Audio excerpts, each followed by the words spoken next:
আরে ও তিতাস, এই তুই কান্দিছিস কেন? আমরা কি আইছে তোর? কিটা কি হয়েছে তুমি জানো না? এই তোর না এসএসসি রেজাল্ট দেওয়ার কথা। ও বা, তার রেজাল্ট কিরাম কি হয়েছে? রেজাল্টের কথা শুনে না, 11 বার পরীক্ষা দিয়েছি এই যে, 11 বার দিয়েও আমি ফেল করেছি।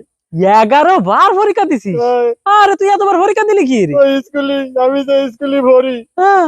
ওই স্কুলের প্রধান শিক্ষক আমার বন্ধু। হ্যাঁ? আমরা একসাথে পড়াশোনা করেছি। আমি ফেল করতে করতে ওটি তাই গেছি, আর ও হচ্ছে হেডমাস্টার হয়েছে, পাস করে যায়।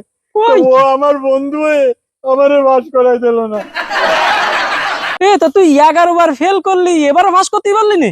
যে আমার ইচ্ছে করে স্যাররা পড়তে পারে না, স্যাররা সব মুরুক্ষ। হ্যাঁ। স্যাররা তো সব মুরুক্ষ, আমি কত সুন্দর করে করে লেট আইছি, স্যাররা সব মুরুক্ষ। ওরা পড়তে পারে না, ওরা নিজেকে দোষ স্বীকার করবে না, আমারে ফেল করাই যায় পড়তে।